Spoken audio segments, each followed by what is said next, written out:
Virginia Congressman Ben Cline. Congressman, great to have you with us. John, great to be with you. All right, well, we see the trajectory of these polls. 6 months ago, could you have imagined that we'd be at this point?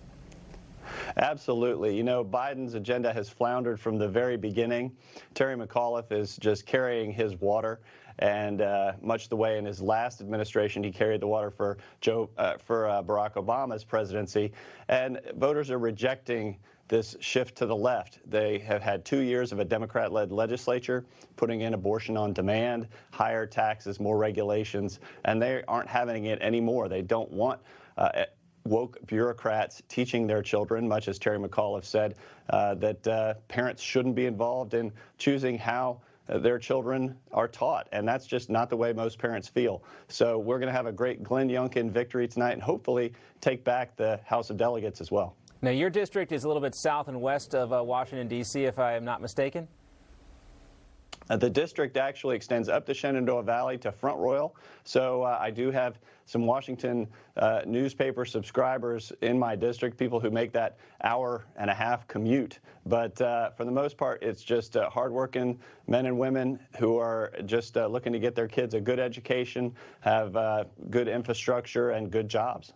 Yeah, it's Staunton, Virginia is in your district, if I'm not mistaken. True, correct? That when I was a kid, absolutely. We used to drive from Atlanta to my grandmother's house in Pennsylvania, and we always would stop in Staunton, Virginia, because it's where the sweet tea line was. We had to get one more glass of sweet tea before we went up to the north, where they had no sweet tea. But I think it's also kind of a line of demarcation in this country. And where you talk about those suburban Washington D.C. areas, those places have gone blue so much so recently.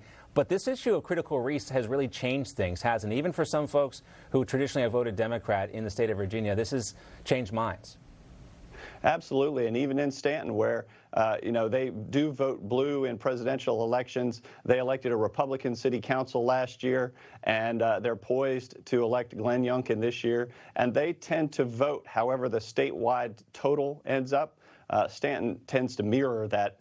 And so you might want to check the results for Stanton as soon as they come in for hopefully a Youngkin victory sign early in the evening. It'll be one of those places we check in. So I guess I've been pronouncing it incorrectly all these years. Apologies to the people of Stanton, Virginia. So the U is silent, right? The U is silent there? That's right. That's right. All right. Interesting stuff. Well, what else are you looking for when the polls close tonight to find out if it's actually going in the direction that the polls say it is towards Glenn Youngkin's favor? You know, it's going to be an interesting night. First, we're going to see the in-person voting come through, and that's going to be a strong Youngkin vote.